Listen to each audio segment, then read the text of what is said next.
আকাশ পারে ওই অনেক দূরে, যেমন করে মেঘ যায় গড়ে। আকাশ পারে ওই অনেক দূরে, যেমন করে মেঘ যায় গড়ে। যেমন করে সে হাওয়ায় ভাসে কই তার মতো, তুমি আমার স্বপ্নে কভু ভাসো না তো। আসসালামু আলাইকুম সবাইকে। আমরা আজকে ঢাকা বিশ্ববিদ্যালয়ের কার্জন হলে অবস্থান করছি। আসলে ঢাকা বিশ্ববিদ্যালয়ে আসার পরে বিভিন্ন সময় কার্জন হলে আসা হয়, ঘোরা হয়।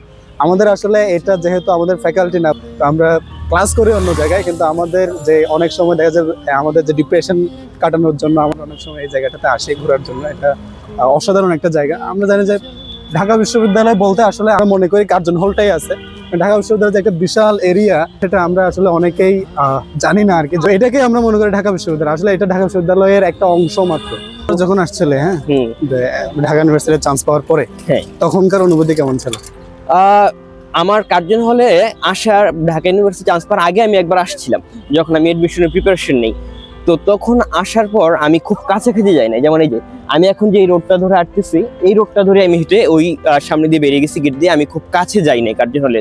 আমার ভিতরে একটা ছিল যে স্বপ্ন ছিল যে আমি যখন চান্স পাবো তখন আমি কি বলে ঢুকবো এখানে।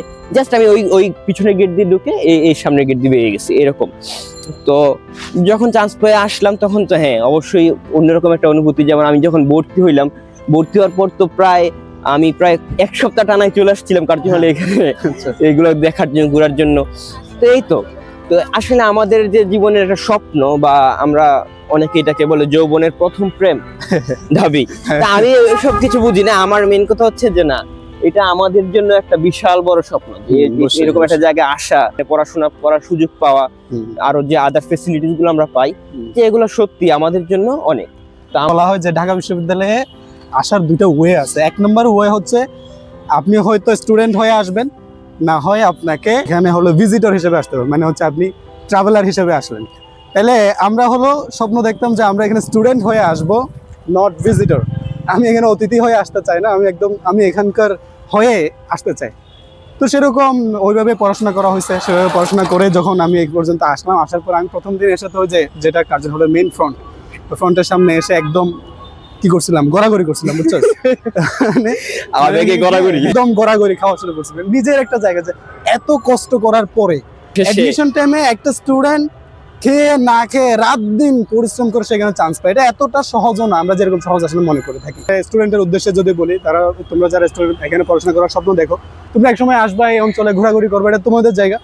কিন্তু ওইটার জন্য হলো নিজের মতো করে পড়াশোনাটা করতে হবে। এখানে একটাই ওয়ে যে পড়াশোনা করে, এখানে তোমার ধান্দাবাজি চলবে না, ওই যে মামা খালো চলবে না, টাকা পয়সা চলবে না, ক্ষমতা চলবে না, জনগণ চলবে না, কিচ্ছু নাই। এখানে শুধু পড়াশোনা লাগবে, ব্রেইন এটাকে খাটাইতে হবে। তুমি বৃষ্টি চেয়েছ বলে কত মেঘের ভেঙেছে মন, আমি নিজের বলতে তোমায় চেয়েছি। যেমন করে নিরে একটি পাখি সাথীর কাছে তার নেগো ডাকি, যেমন করে সে ভালোবাসে কই তাহার মতো, তুমি আমায় কভু ভালোবাসো না তো। ধরার ধুলিতে যে ফাগুন আসে ওই তাহার মতো, তুমি আমার কাছে কভু আসো না তো।